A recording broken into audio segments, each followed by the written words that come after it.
When Dak Prescott is on the field, you would expect the Dallas Cowboys to be a well-tuned machine. But what if I told you when he's on the field that they actually become more disorganized, more predictable, and over-reliant for him to come and save the day? This can be seen in a couple of different ways we're going to touch on in this video. The team's play calling becomes often erratic. You can see this team calls for him to be more of a hero, more than any other team asks for their quarterback to be. And then without Dak, you can see the drastic change in how more efficient, more, well-oriented, more common sense that some situations be. It's like it slows down for them. And we're going to deep dive into what is the problem and what is the case with this sudden change, because honestly, this bothers me. Mike McCarthy's play calling with Dak lacks consistency and cohesion. And this has gained my attention ever since the infamous 4-0 or 4-1, whatever you like to call it, the Cooper Rush run in 2022. I had no choice but to compare it to this current run we're in post November 3rd, which is when Dak Prescott injury occurred with the hamstring grade, versus the times when Dak is present. Here we find where the stats meet the eye in the sky and they merge to tell a compelling story. In particular, these certain issues. One, early down runs into stacked boxes that followed by long developing or 3 to 5 step drop pass plays. Inconsistent run pass ratios that lead to disjointed drives. Overall lack of patience in the offensive strategy. Let's deep dive into these route concepts. The offense under Dak suffers from predictability and basic route concepts. You have no idea how much I inherently dislike this portion of Mike McCarthy's offense. The curls, the slant, the stops, the hitches, the comebacks. As Vosh Lombardi always say, the soul glow, or as he also puts it, run downfield and turn around. This is one of the biggest disdains that I have towards Mike McCarthy and his whole philosophy with his offense. While teams like the 49ers and Chiefs create mismatches with motion and layered concepts, the Cowboys often rely on a simple one-read design, putting a burden squarely on Dak's shoulders. Some say Mike McCarthy takes advantage of Dak's quick processing and use it as an extension of the run game. I would say this puts a cap on Dak's game. Offense is like boxing. The run game is the gut shots, and the short game is like a jab or a small hook. And going down the field is like throwing a haymaker. Sure, you can win certain fights by only throwing haymakers and jabs, but certain opponents is going to take all of you to beat them. You will need to break him down, and those much needed gut punches will come in handy.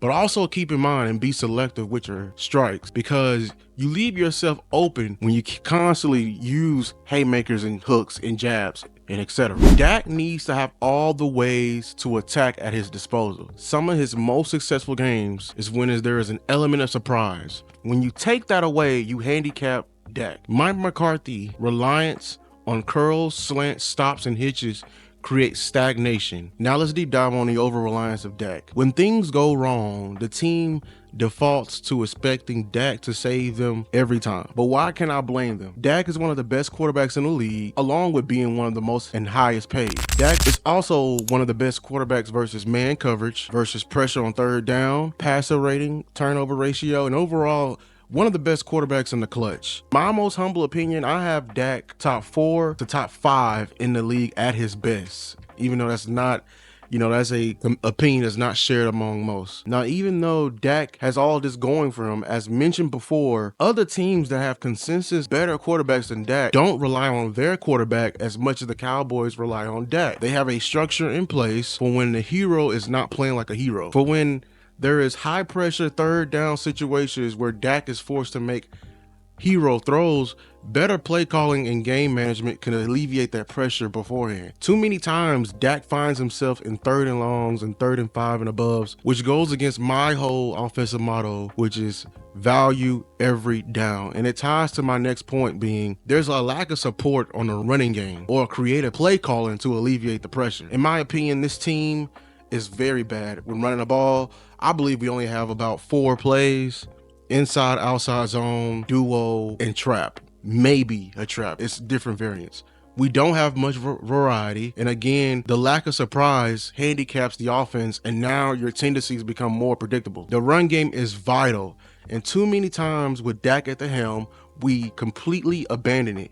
Now let's talk about the Cooper Rush factor without Dak. When Cooper Rush is at the helm, I see a drastic increase in mortal fortitude in his offense that I've never seen before. Sure, Cooper Rush is not as talented as Dak, but I notice a level of conservativeness in his offense and selective aggressiveness in the offense that I don't see when Dak is at the helm. And I believe some of these things should be exported and used when Dak is playing. For instance, I see the Cowboys actually play legit field position battle with Cooper Rush at the helm, and sometimes they'll even plan 2 positions ahead with Cooper Rush in order to get one score. And I never see that with Dak. You can always see them try to swing for the fences every time Dak is out there. There's never an instance like, okay, hey, we're backed up at our own 10-yard line, our own 5.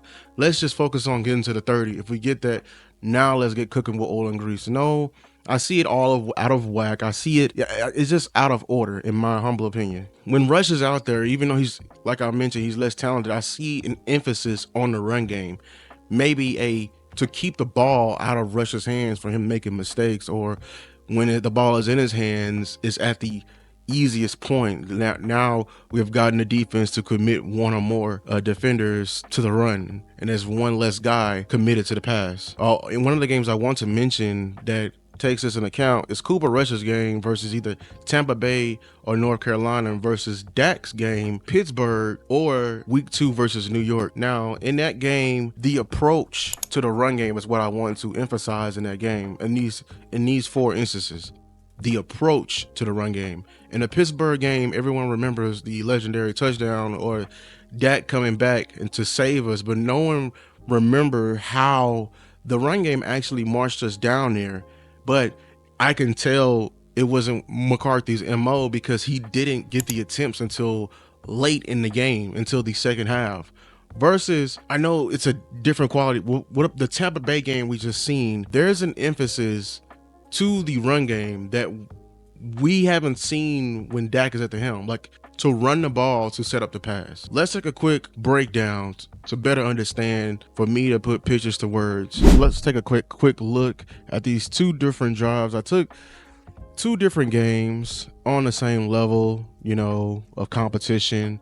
I got one drive of Cooper Rush versus the North Carolina Panthers, and I have a drive of Dak Prescott versus the Giants. And I just want to show you, even though, yes, one is at the end of the year and one is at the beginning, I just want to show you 2 different touchdown drives.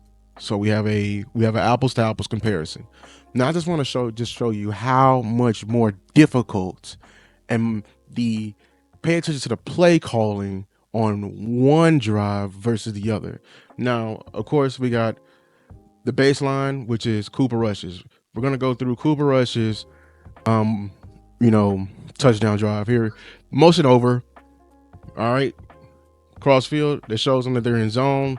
Now look at the route concepts. We got something on every level. It's not the turnaround, run downfield and turn around. It's run down the field and out. We're getting Brandon Cooks on the run. Brandon Cooks on the run right here. Okay, I'm just wanting to show that because it's going to be night and day to what you see on the film. So here we go again. Next play action, screen. Okay, look good, like 2-yard game right there. Let's go to the next play. We go motion out, free release. This is screen going for 10-yard, big play here. The motion out lets them know they're in zone though. Great information for Cooper Rush to know. He's a great processor as well. Shout out to them. O-line play was better. I'll give you that. O-line play was better now than was back then. Here is a run play. Keep in mind, I wish I had a counter. Okay, keep it in mind. That is one run play. All right, here's another one. Here's an added blitzer coming hot. Simplified protection. Rewind that for you to see. We got the blitzer, and we're going to, great job. Now we're looking towards CD, where the blitzer came from, and he has a favorable matchup one-on-one. But we got him going downfield, though. Keep that in mind. Keep that in mind. Here we go. Next play.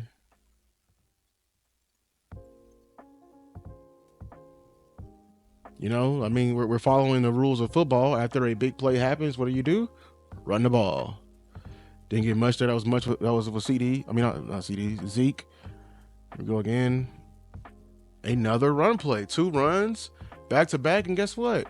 You stay with it, and now you're in what? Third and short. Keep in mind with that. Keep in mind, everyone. Keep in mind. Here we go. Motion CD over. We got CD in the slot. Running some type of mesh concept, messing with their bracket. We get the one-on-one, but that was done because of stuff.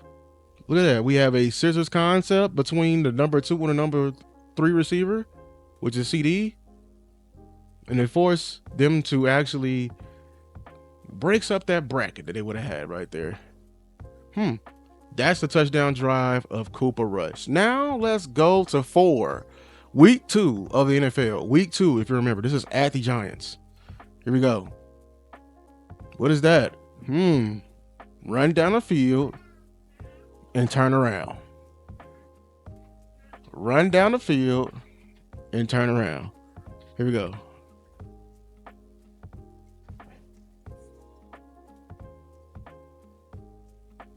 Here's another one. Run down the field a little bit further and turn around. We're going to CD though. I understand that. With a little motion here. Cut. I guess we're motioning him out here to get him a block, but you know, okay. Swing pass. Swing pass here. All right, here go that crack toss, outside zone with CD though, but we're doing it with a receiver. We're doing this with a receiver. Keep in mind, doing this with a receiver. CD has touched the ball 4 times, and we wonder why he's banged up at the end of the year. Man. Anyways.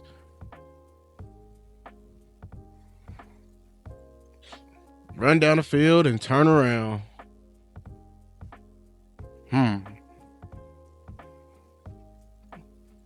Here we go again. They're showing blitz. What are we going to do? They bail out. Dak has got to make something work. Look how hard that window he's throwing in. Look how hard that window he's throwing in. Between how many people? 2? Wow. We can count that as a curl or something like that too, huh? Because that was damn near a scramble drill. First run play. The first legit run play of this drive, just to keep in mind, y'all.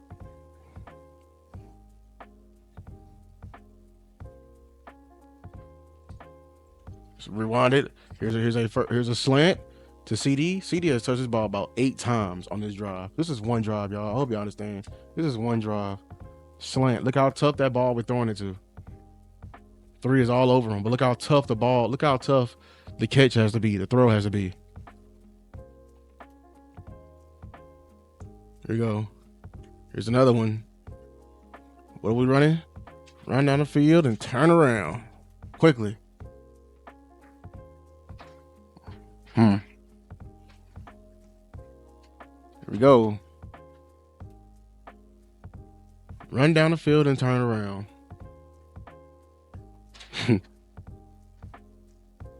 Look how many plays this drive is compared to Cooper Rush's.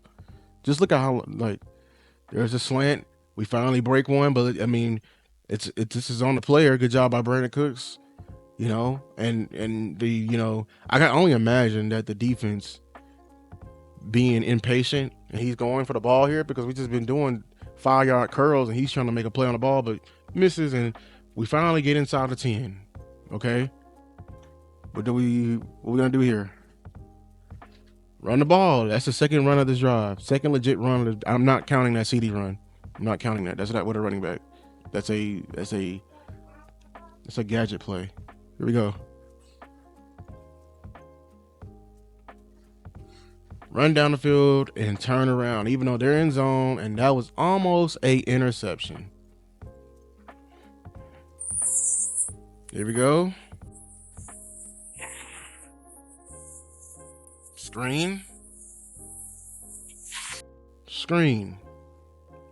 And that's the touchdown. They end up picking up that flag. But just notice how different these drives end up being.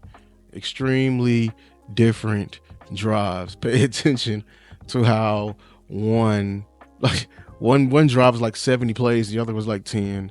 We were more downfield on one drive, and the other it's just very, very, very different. I just want you to pay attention to that. But let's get back to the video. Now, enough about the offense. Let's go over how because honestly, the defense actually turns up their game when Dak is not on the field. And I believe it's not on coaching, even though this video is about the coaching. This portion is specifically for the players. And I say that because we have two instances now with Cooper Rush at the helm, 2022 and the 4-1, and now we have this year. Those are two completely different coordinators, two completely different philosophies, and the players are only constant. Now, it may be a different group, but it's just, I want to speak to them because it literally seems like they are more focused without Dak, or they just get comfortable when Dak is in the game. Like in particular, when Cooper Rush was going on that 4-0 or 4-1 start, the Dallas Cowboys defense held teams, even good teams, to 17 points or below. Let that sink in. Then they almost generated 7 turnovers in 4 games, even contributing to the score column in 1 or 2 of the games. Now, I was in my delusional Cowboys bag during this season because the way that this defense was playing, I thought if they kept us this level of play and Dak was returning, we were for sure going to the Super Bowl. Because the way they were able to, if you mind you, that Cincinnati game really sticks out, because Cincinnati ended up being a great team later on. But man, the way that they were able to dominate that game versus this season, and you can see it this season. Now they're starting to put together some dominant performances, some good performances, versus at the beginning of the season, they were getting blown out. They were being more comfortable. I know, injuries on that side can be, you can throw that in there, but there's been injuries at the beginning of the season and there's been injuries at the end of the season. And there's been a totally different play from when Dak is in the game and from when Dak is not in the game. So in my opinion, I can formally say that the defense is more focused when Dak is out, because now they have to value each possession and generate more and more, put as much, extra possessions for the offense as they possibly can. Now, this is why I want this team to change this philosophy and why it fails Dak and the team, because the answer lies in Dak's most successful years. People remember, like, when Dak is playing well, this team is playing well. When an adequate run game, the proof lies in the early years, like I mentioned, when the offense was being led by Ezekiel Elliott. Having the defense just commit 1 or 2 more guys to the box will be insurmountable in terms of efficiency and unpredictability. And it ties to the last point of the offense creativity. Dak is one of the smartest quarterbacks in the NFL in terms of pre and post snap. There needs to be more variance and decisive aspects in the offense. Many would say add more motions, but if you fail to understand what the motion, I'm calling for a change. The Cowboys need to look in the mirror and notice this giant change that they have for when their QB goes down. From the defense being more focused, slowing down the game, actually, going out there and playing like it's their last down, and like, if we don't get this stop, then we may not see, the game may be out of reach. To the offense, slowing the game down, being more decisive, more downfield with the routes, stop using the passing game to open a run game and actually commit to an actual run game. If they do these things, I think it'll work wonders for your starting quarterback's favor. You have one of the best quarterbacks in the league, but I just feel like you're not using him to the utmost and ultimate, pinnacle of his game. I made this video because, funny enough, this is for all those haters out there that hate Dak and believe, and actually have some belief in Cooper Rush being better than Dak. But no, this team just becomes a completely different team when Dak is on the field. It's a change of them becoming more comfortable, and they need to get out of that comfortableness when Dak is in there. Yes, Dak is great, but stop expecting him to save you. Yes, Dak is a great leader. He's accurate and he can get out of any situation, but let's put him into some better situations. Why not? Why not? Why not be better for your quarterback? But listen, y'all, if you made it this far, thank you. Make sure to like and subscribe to the video, turn on the notification bell, and comment down below. What is holding the Cowboys back? Their quarterback or their coaching philosophy? Let me know in the comments. Until next time, peace.